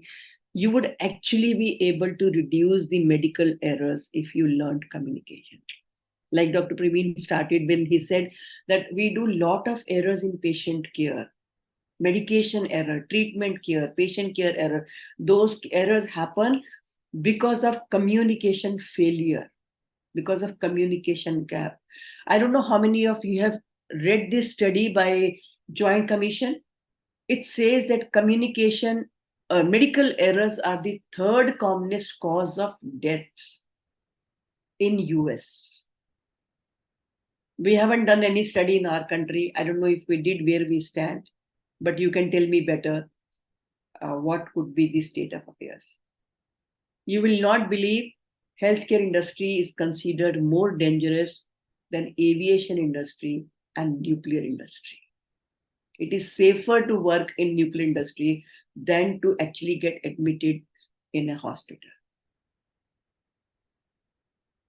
So I think this should give us an idea that we may be thinking we are doing a lot of good, but we are actually doing a lot of harm to the patient also. And 60 to 70% of these errors that happen in patient care are because of poor communication, and primarily between us. So let's do a small activity. I want to send 5 of you to the waiting area. I'll be calling you, taking you in one by one. So I'm not going to choose anybody, but whoever name comes in the list first, I will be sending you out. So Archana, I'm putting you in the waiting room. I'll be calling you in when your turn comes in. So you go to the waiting area. Bobby, I'm sending you to the waiting area, and I'll take you in one by one. Dr. Priyanka, your name comes third. So you are going in the waiting area. Give me 1 second to put you in waiting room. Okay. Dr. Siog, I'm sending you to the waiting room. And then who's next? Lavanya. Okay. Okay. Okay. So 5 of our team members are in the waiting area. So I'm going to show you a slide. And okay, Dr. Praveen, I would request you to, be one of the participants who's going to participate in this activity. I'm going to show a slide which will be visible to all of you who are in the main arena. I want you to read that slide and then we'll take it further. So please have a look at this slide. To rest of the members, I would request to keep noting down what happens in the activity. Please do not speak when the activity is going on, but I want you to write your comment in your notebook and then share when I ask you to. So is the screen visible, Dr. Praveen? Not visible. This part is partly. Okay, I'll move this thing here. Okay, now it's visible. And am I audible? Yes, you are audible. Kindly. Shall I start reading? No, you have to read it to yourself. Myself? Okay, I thought that I have to read aloud. No. Everybody can read it. So you just read it to yourself and let me know when you are ready.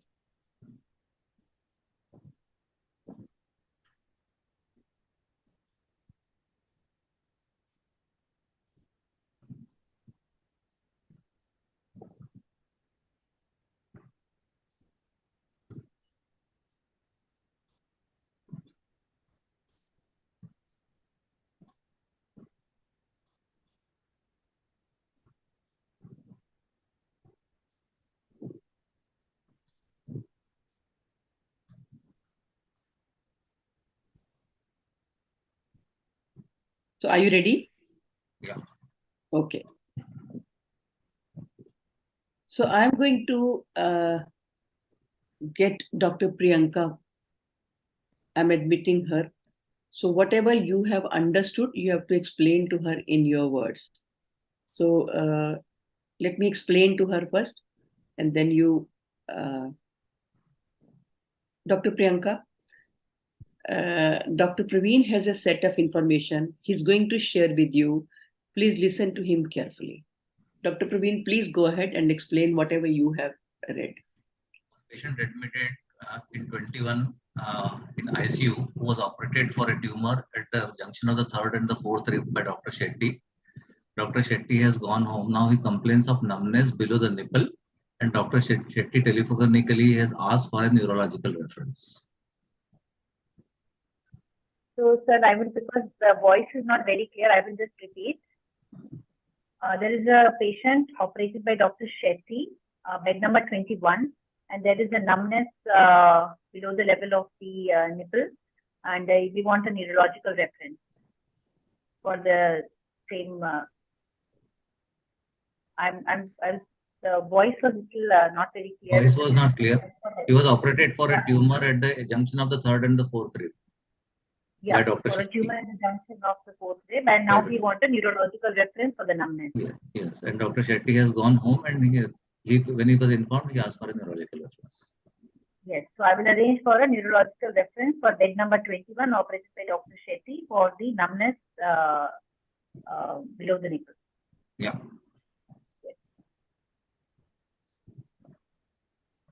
Okay, so Dr. Priyanka, I think you have really clarified in detail. I'm going to admit Archana, and I want you to explain in your words to Archana whatever you have understood. So let me just explain to her the activity, and then you can explain in your words whatever you have understood. Okay, Archana. I need to tell her the thing. Dr. Priyanka has information she's going to share with you. Please listen to her carefully. Yes, Dr. Priyanka, please go ahead. So, hi, I'm Dr. Priyanka. There is a patient who is in the ICU, bed number 21, has been operated by Dr. Shetty. There was a tumor between the third and the fourth rib, and now we need a reference, neurological reference, because patient is complaining of numbness below the nipple. So kindly arrange for the neurological reference, bed number 21, operated by Dr. Shetty. patients in the ICU. Archana, is that okay? Have you understood?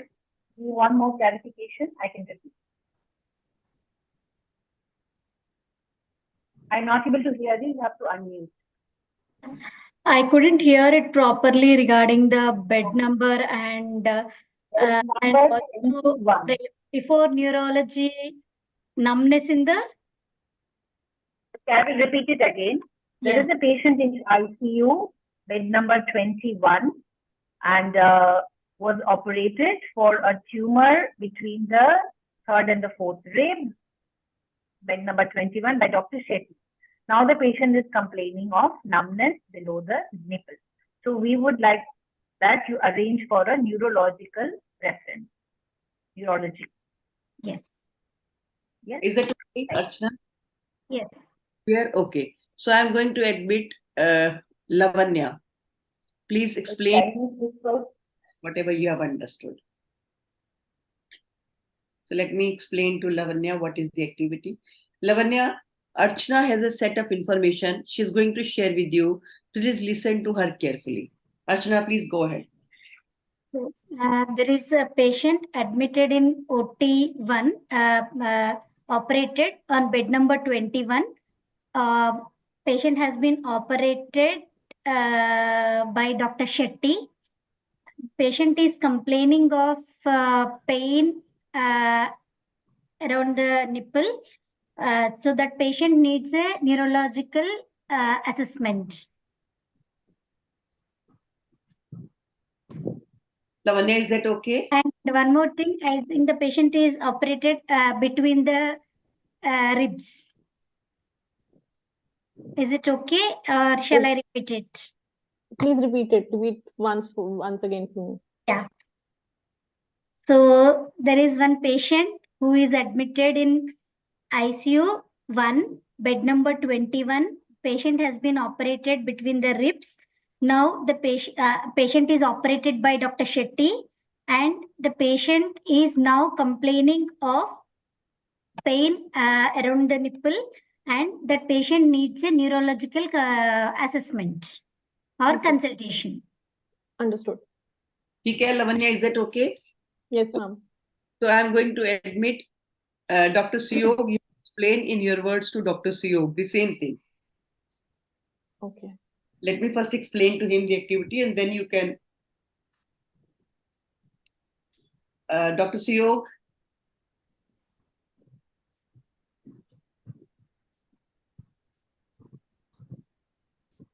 Dr. Siyog. Okay. So, Dr. Siyog, Lavanya has a set of information she's going to share with you. Please listen to her carefully. Yes, Lavanya, please go ahead. So there is a patient who is admitted in ICU number 1, bed number 21, and the patient has been operated by Dr. Shetty. And the patient was operated between the ribs, and now the patient is complaining of pain near the nipple area. And the doctors have now suggested for a neurological consultation.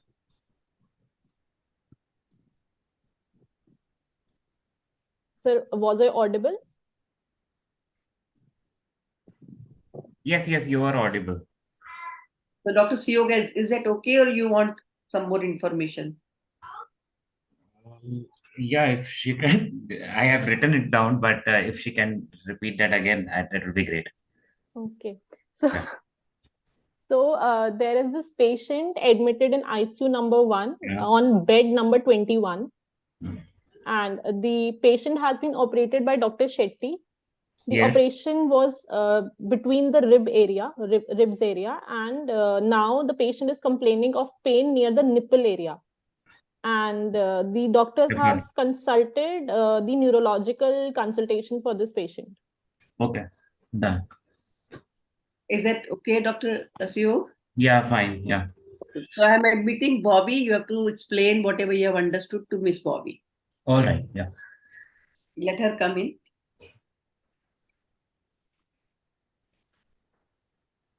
Bobby, can you please have your camera on? Yeah, thank you. So Bobby, Dr. Siyog has a set of information he's going to share with you. Please listen to him carefully. Yes, please, go ahead. Hi, Bobby. So there is a patient who was admitted in ICU 1 on bed number 21. The patient was operated by Dr. Shetty, and it was operated between the ribs. The patient has pain in the nipple area, and now he's being consulted for a neurological, consultation.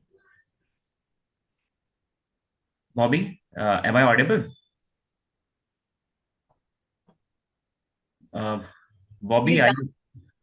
Bobby, please unmute your device. I couldn't hear properly. In between, I was not able to hear properly. Okay. So there is a patient who was admitted in ICU 1 on bed number 21. He was operated by Dr. Shetty, and the operation happened between his ribs, and he has pain in near his nipple area, and now he needs a neurological consultation. They are going for a neurological consultation. Okay. So Bobby, can you explain what you understood from whatever message you have received?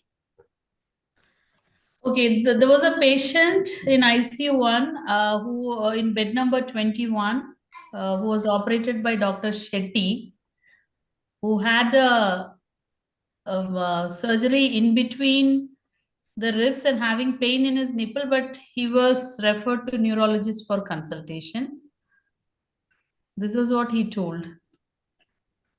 And why neurology consultation? Not sure. Okay, so those who were listening to the complete activity, those who have heard everything, what happened? One by one and 1.1%. Can I, ma'am? Can I? So it's good. Yeah, yes, Maria, because you have not spoken in the last question answer session. Okay. Actually, Archana said it is pain, but it was not pain. It was numbness below the nipple. Yeah. Wonderful. Thank you. 1 point. So it will be good if you raise your virtual hand. That way I will know who all are, because I don't want you to keep your hand up like this. It's not a comfortable this thing. So it's good if you raise your virtual hand. Okay, Nivedita, go ahead. Yeah. 1 point. Bed number 1. Absolutely. Bed number became his age became bed number. Absolutely. Bed number. Yes, Dr. Mehul. What else changed?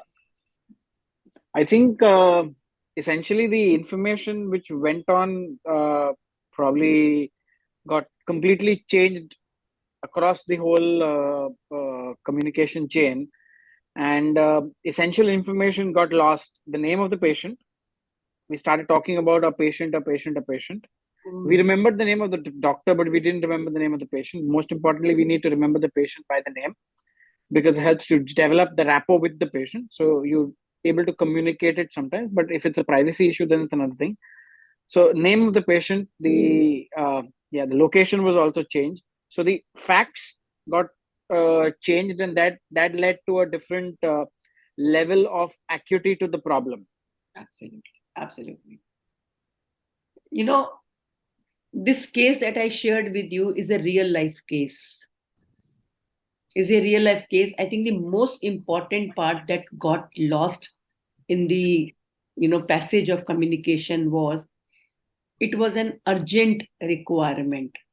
Patient needed urgent neurological assessment and intervention. What happened? Let's see in this second slide.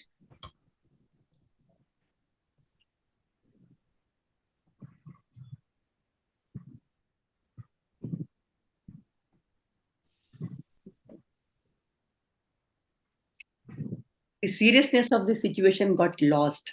Ma'am, just a small request. Can the ones who were out in the breakout room, can we just go through? Yes. Sorry. Thank you for reminding me. I should have shown this slide. So this was the slide that was shown to the first participant. So don't think that the person who passed on the information did it wrong. Anybody who would have been there would have done the same mistake. Although I think most of you were trying very, very hard to retain the information, the accuracy of the information. I must congratulate. I think this is the first time the group has been able to pass on at least some information in reality. Most of the times the information gets completely distorted, but this was the real information. And that is why probably the ICU referrals also go as written. So written referral is always better. That's why where there is an urgency, then it is even communicated. So of course. But Dr. Priyanka, a lot of time, how is the referral written? I'm sure in corporate setup you may be doing it in a more structured manner. But if you look at the referral slips of a government hospital, it is just one line: refer to neurology, and then that's all. That's all. For what? What is the urgency? When do you want? Is it urgent? We do not write all that. And once sent means my job is over. Now and then sometimes I can share my experience, whereas gynec, when I was used to do my 24 hours duties, we will get a call at 2 a.m. for a patient who the scan report will say that uterus is normal or atrophic ovaries or ovaries not seen. So 2 a.m. we will get the call that this was a referral in the morning. So of course, you're right that the urgency is the whole thing lost. Absolutely. So this is what happened once the whole message got corrupted, and lack of follow-up too also, ma'am. Lack of follow-up. I'm going to come to that, but first I want you to see what exactly happened. This patient actually went into irreversible paraplegia. Of course, the hospital had to compensate for, imagine somebody's life, with that kind of disability and leading such a difficult life. You can well imagine how it must have been. So if I may ask you, what all could have been done to prevent this corruption or the loss of information? Please write in the chat box. What do you think, what all could have been done to prevent this loss of information? Write in the chat box.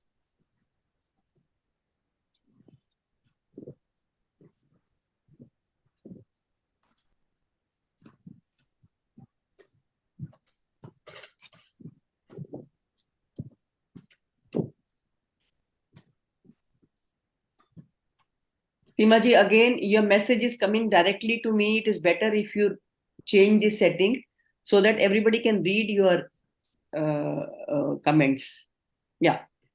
The right way of communicating, absolutely. Emphasis on urgency. Yes, that means somebody should have taken note of the importance of urgency. Then structured ISBAR format, absolutely. If they know what is ISBAR, if they practice ISBAR, I think nothing like it. That's the most important thing to remember. I hope people know what is ISBAR. Anybody who does not know what is ISBAR, raise your hand, please. Okay, we'll talk about it in a second. Yeah. Yes, written communication in place of verbal. Dr. Bide, both are important. Written communication and verbal. A lot of time you will get a lot of information in writing, but do we really read that information? When a patient gets transferred from one department to another, a huge case file comes in. What we see is the last page. What is the immediate order? What needs to be done? We don't care to read the notes. So I think you are very right.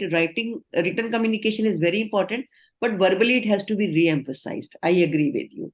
And then the concerned doctor should immediately look into it without communicating telephonically. Maybe the doctor could have directly communicated to the neurologist. If he had called on his own, that I am not there, so I want you to send somebody to assess the patient and do the needful at the earliest and let me know what needs to be done, that could have prevented this kind of a lapse in the care. Dr. Priyanka has written, seriousness of the referral to be urgently communicated to the most responsible physician and direct communication between Dr. Yes, exactly. Yes, Dr. Priyanka, I think this is what I was saying, what you have written. I agree with you. And then writing is right way to communicate. Yes, just writing is not enough, Satyapal. खाली लिखने से काम नहीं चलेगा. Urgency है तो आजकल तो फोन है सबके पास में. पहले तो था फोन नहीं था. So there was no way. You had to just send the referral. That's all. आज तो we are just a call away from each other, and it's always. Ma'am हम लोग फोन पे भी चैट कर सकते हैं. Absolutely. फोन पे भी मतलब एटलीस्ट फोन कर ये तो बताया जा सकता है कि बहुत अर्जेंट है, send somebody who can go and assess it. Yeah, that's right. Yeah. And then direct communication with the clinician. Yes, Archana, you have also written the same thing. Written communication, not verbal. दोनों चाहिए, verbal भी चाहिए, written भी चाहिए. अनस ये याद रखिएगा, अगर आप written करते हैं तो आप कहते हैं हमने अपना काम पूरा कर दिया. बहुत सारे लोग ऐसा करेंगे, लिख के देने के बाद कहेंगे my job is done, I've done, but that's not enough. अगर अर्जेंट है तो खुद क्यों नहीं फोन कर सकते? आज भी कितने लोगों से मैंने डायरेक्ट फोन पर बात किया. When I saw their message, I saw they have not seen the message, I called them because I thought, no, it's important for me to communicate urgently and immediately. And then using chart colored coding for urgent level, I think that's a good idea. If you can have that as a way, that's a wonderful idea. That it's an urgent. If it's marked red, that means it has to be done immediately. Absolutely. And then referring based on urgency. Bobby, can you unmute and say what exactly you want to say when you have written referring based on urgency? Can you explain this? Yeah.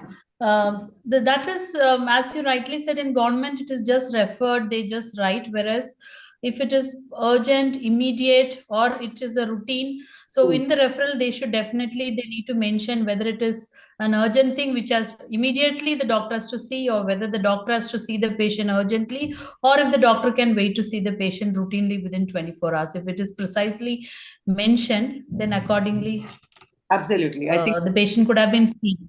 Yeah, absolutely. So that means urgency should be mentioned in the referral itself and should be communicated. Then in option follow MEOWS course. I would ask you to explain it, Dr. Priyanka, not now, but I think once we talk about something like this later, please explain to everybody. They will be benefited if they understand the color coding for the categories for fetal distress. And we are making color codes to communicate urgency like red, amber, green. Yeah, I think that's a good idea. Then communicating with patient frequently to understand any discomfort and reassessing the patient. So that means it is not just the referral, but also assessing the patient. Whoever is there, whichever doctor or nurse who is attending the patient should also assess any change or any deterioration in the patient's condition, so that they can actually take they can escalate it to the second level. I think you are very right. So see, I mean, the whole situation could have been saved if the doctor who was informed, Dr. Shetty, if he could have called the neurologist directly, he could have done follow-up after 15-20 minutes or half an hour. Has somebody come in? Has somebody seen him? What is the situation? So if you know if that's serious a diagnosis, then why not take an action on time? But a lot of time we do it in a more bureaucratic manner. We just write and say, okay, we have done it, and then that's how the communication gets lost. So this brings us to an understanding that communication, effective communication, can actually prevent such kind of errors from happening in patient care. Most of these errors are because of the lack of coordination between us. We are working in silos. We are working on systems. Oh, I'm a gastroenterologist. Oh, I am a neurologist. I am a cardiac surgeon. So I'm working only on that particular organ. So as a result, a lot of time, patients suffering with diseases like diabetes or hypertension, either they receive double the dose, or they don't receive any medicine at all, because everybody assumes somebody else will look into it and they don't get to notice it. This was a recent study done by Professor Ashish Jha, who estimated that 5.2 million errors happen annually in India. I would say they are less, and I mean they are underquoted, I would say, underestimated. Maybe much more than that is happening in patient care. So errors like wrong side surgery, wrong medication, wrong organ removal, wrong treatment, wrong patient, they are very, very common. Only thing is we don't get to know. Only 3% of the errors get reported. 97% of the errors are brushed under the carpet. So you can well imagine the magnitude of the errors happening in patient care. And most of these errors are either around medication error or patient care error, and also surgical error. So this should bring us to an understanding that these are the areas we really, really need to be more careful when we are communicating either between us or with the patient. And that is where maximum errors can happen in patient care. Just try to think the number of persons who get involved in a very simple blood investigation of a patient admitted in a hospital. Just write the number in the chat box. How many people do you think get involved in like simple CBC, for example?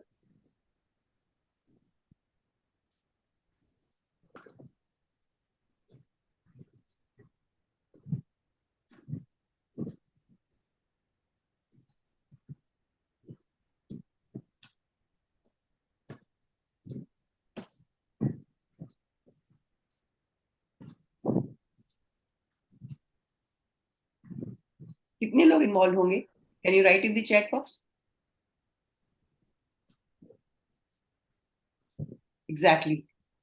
Satyapal has written 15. 15 थोड़े ज़्यादा हो गए Satyapal, but I agree 4, 5, 8, 9 is a very, very regular number of people who get involved. And that many opportunities for error, honestly. जितने ज़्यादा लोग involved होते हैं उनका communication breakdown होने के उतने ज़्यादा chances हैं, उतने ज़्यादा error होगा. Similarly, in an average stay of 3 to 4 days, patients' information exchanges around 50 to 60 hands. And again, as many opportunities for error. So this should again alarm us. That means more the number of people involved in care, more the chances of error. And that's why more coordinated communication is required between all of us. That will actually ensure patient safety and continuity of the care. And also,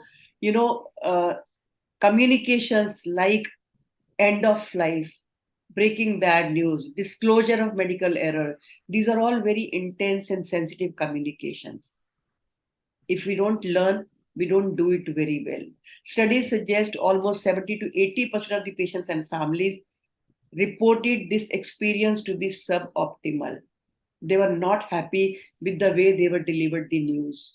They did not understand much. They did not like the way it was shared in a very blunt manner. As a result, you will see a lot of violence and also allegation of medical negligence. If you communicate it well, even the risk of medical negligence will go down. Studies suggest in almost 70% of the cases where the patient sued the hospitals or doctors for medical negligence, the problem was not medical negligence. It was communication failure. Because we don't communicate effectively, patients feel that we have gone wrong somewhere.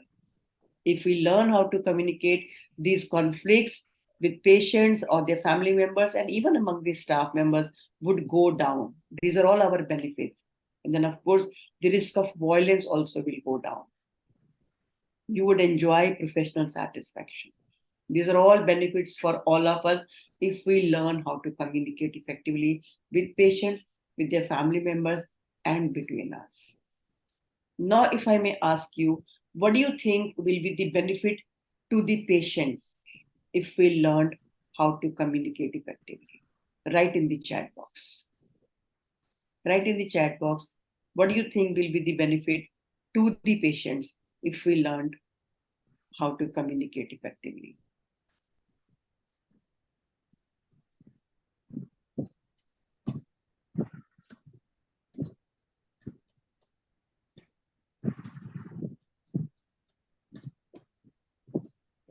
Patient satisfaction, absolutely. Less mortality, better care and trust. No sentinel event, or at least minimal.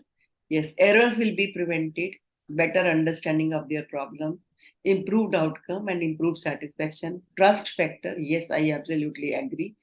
And then more confidence in the treatment given. They will feel empowered, absolutely. And then they feel supported and be able to make better decisions, absolutely, because then they know what they are going into and they understand their treatment plan, absolutely. Then word of mouth publicity, yes, I agree with you. And then a better treatment and trust base. So again, more clientage is probably benefit for us, I think. Even the publicity or the word of mouth that spreads, 75% of your patient footfall comes from the word of mouth your patient spread about you. If they are satisfied, they go and tell so many people that go to this hospital, go to this doctor, go to this, care provider. They are very nice. So they feel they really recommend to others. But the actual benefit, if I tell you, you will be surprised to know that a lot of studies have actually shown if you communicated effectively with your patient, they actually demonstrate better treatment outcome. Studies have shown patients who experience effective communication, they report better pain control, and they show improved response to pain management modalities. Even chronic conditions like diabetes, high cholesterol, glaucoma, hypertension, HIV, even in these cases, patients have reported better control and effective management just because if they receive proper communication from their healthcare providers, they are able to understand their role. They are able to understand what they need to do. And as a result, they follow properly, they follow treatment regime properly, they come for follow-up regularly. So automatically the outcome improves. Even in cardiac surgeries, studies have shown there is improved outcome and decrease in complications like cardiac arrhythmias. So number of studies have shown that patients who receive good communication, they have less number of complications and they have better outcome. All this is because of improved patient compliance. And they understand things clearly. So when we tell them about lifestyle changes or when we tell them about diet changes, that okay, you are diabetic, so you have to make dietary changes, or you are hypertensive, you have to make dietary changes, or you have to make lifestyle changes. Instead of that, if we specifically tell that since you are diabetic, so divide your 3 meals in 5 smaller meals so that you don't take more food at one point, or maybe take lesser quality of food at quantity of food at one time, automatically your sugar would not go up. Or you need to walk 20 minutes in the morning and 20 minutes in the evening. That will improve your cardiac activity, your blood pressure and diabetes. So when you give detailed information, there's definitely a improved compliance. Patients listen to that, they understand better and they follow it. Definitely, as a result, there will be a greater patient satisfaction. And as many of you have written, they will not only be satisfied, but they'll send you more patients because they are happy and satisfied with you. Now, what are the benefits to the organization? Because ultimately we are all working in a setup, in an organization. What do you think are the benefits for the organization if we learned how to effectively communicate? Write in the chat box.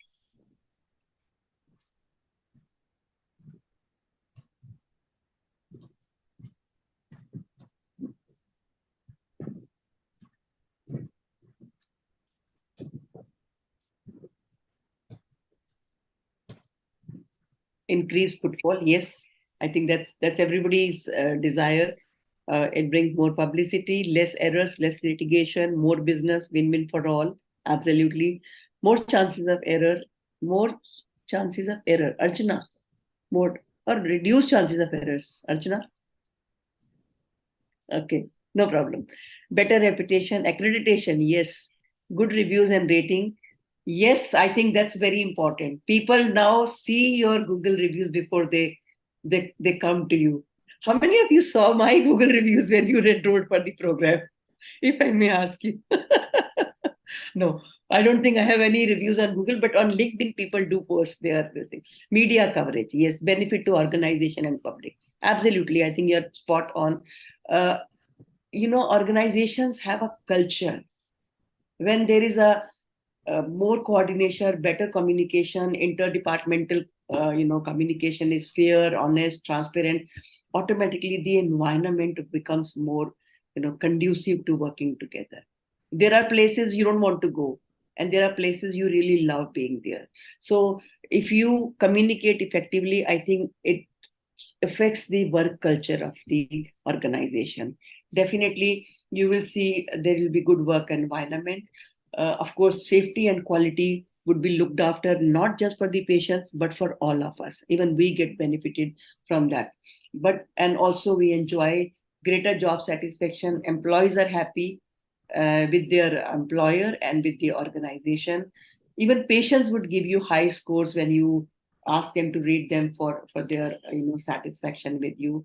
They not only are happy, but they stick with you even if sometimes things go not as per their expectation. They still stick with you because they believe that you haven't done anything willfully or carelessly. They would also recommend to others, as we said, that yes, they will be sending more and more patients to you. So everybody is benefited: patients, we as the care provider, and also the organization. So learning communication is essential for each one of us.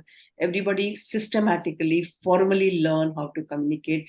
The whole assumption that I communicate well, I think that got busted when we did this activity, and we got to realize that even when we think we communicate well, we have a risk of missing some information, because selective listening, selective attention, selective forgetting are part and parcel of our cognitive processes. So we have to be more careful when we are communicating. So in nutshell, I think we have to remember that it is not just about niceties. I think this one clarity I want you to have, that communication in healthcare is not just about, being nice and kind. That's one part, agreed, but that's not the complete part. It is actually the therapeutic communication that happens between you and your patient.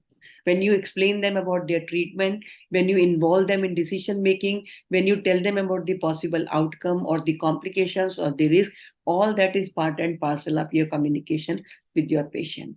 It is part and parcel of the clinical communication that happens between you and your other care providers. We are working as a team. We have to remember that if I'm not communicating with my nurses or my technicians or my support staff, they will not understand the logic. For example, that activity that we did, if somebody had explained to them why is it urgent, probably this whole error could have been prevented. But everybody assumed that I know why it is urgent, the other person also knows, and that's why this error happened. So learning communication is not optional, it is part and parcel of the treatment. Communicating with the patient is also not optional, it is part and parcel of the treatment. And if we implemented these communication practices, it will automatically improve the continuity of care, patient safety, and the treatment outcome, which is, I think, the ultimate objective of our quality healthcare. So there are, so many communication protocols available. We'll be discussing a lot of them during our program, but these protocols are to be understood, learned, practiced, and imparted to everybody who is handling patients and who is interacting with patients. And there are so many ways to learn and implement these skills. So I hope with these 10 weeks of training, automatically you will be able to imbibe some of these skills and then impart to your healthcare professional. So this is in nutshell about the topic that we discussed today. I'm sure many of you may be already well versed with what we have discussed, but this was to bring everybody on the same page, that let us take healthcare communication seriously and not just consider it as just niceties. Any questions? Questions or comments or something that you wish to share or say? I know we have passed 5 minutes. It's 10:05. But maybe. Thank you, Dr. Indu. So I have learned over 20 years of working as a doctor, active listening. As I used to interrupt patients, I'm still learning. I haven't still learned. That's why I hope I need to learn. Because when the patients come and they are telling us our stories also, we want to interrupt them. And if someone is like not taken medication, I used to get very angry that we are not taking, but now I'm trying to work on that. So hopefully, because you're worried about the complications, so we don't let the patient understand, okay, why they have not taken the medicine, why they are not complying. So communication is the key. Thank you, ma'am. Thank you very much for this interactive session. Really, I don't know how this 2 hours passed, it did not feel like. It's very, very interactive session, ma'am. Thank you so much. We learned a lot today. Thank you so much. Thank you. Thank you for your feedback. Thank you, ma'am. Thank you so much. Though we know many of the things, but then still it is brushing up our knowledge and, learning more and interacting with the team as well. It was indeed a good session and looking forward to more such interesting sessions. Just one thing I wanted to add here, we talked about the patient satisfaction, inter-team collaboration, but personally, I have felt that, being able to communicate with your team members, with your patients, that help you in your career growth as well. I always felt that. And knowing languages, the more number of languages to communicate, with the patients, they feel more, closer to you. They are more comfortable in telling your problems. So I always believe that wherever we are working, we need to know the languages better so that we can communicate to the patients and the staff also in a better manner. Yeah. Absolutely. I think you're spot on. Thank you for bringing that up. And yes, I think language brings us closer. That's why I said those of you who can speak Hindi, please feel comfortable to speak in Hindi. बोलना जरूरी है. ये जरूरी नहीं है कि अंग्रेजी में बोलना है.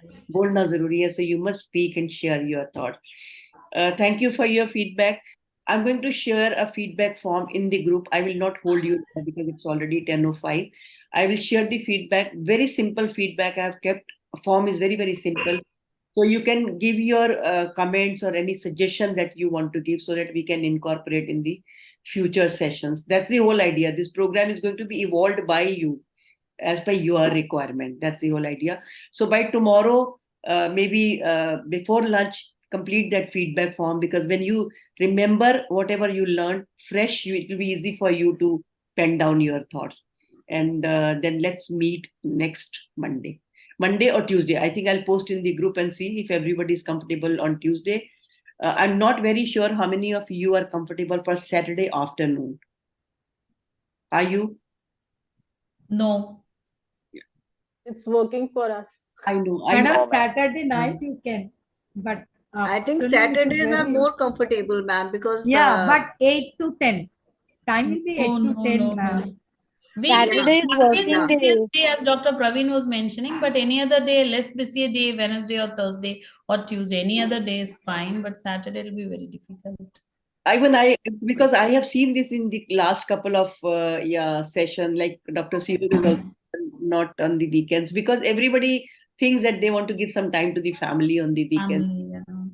So that's why this is after. It's better we should on a weekday in between, maybe not on a Monday or a Saturday. Tuesday. In between week, Tuesday, Wednesday, Thursday. less busier days actually. Yeah, I think that I will post in the a poll in the group for Tuesday, and if everybody agrees, then instead of Monday, we will meet on Tuesday. Ma'am, just one clarification. When will we get this recording? I mean, mostly the recording gets uploaded within a couple of hours. So tomorrow morning, I should be able to share with you. I don't do any edits. I just post it. Yeah. I don't have time to actually edit the edit. I share it so that all of you can have a look at it and learn from it. Hopefully by tomorrow before lunch, you will get the recording on the. Thank you, ma'am. Yeah. Okay. Thank you so much, everyone. Good night. Thank you, ma'am. Bye. Thank you. Bye-bye, everyone. Thank you. Good night. Bye. Bye-bye, everybody. Bye, everyone. Thank you, ma'am. Thank you, ma'am. Good night. Bye-bye. Good night, all. Bye.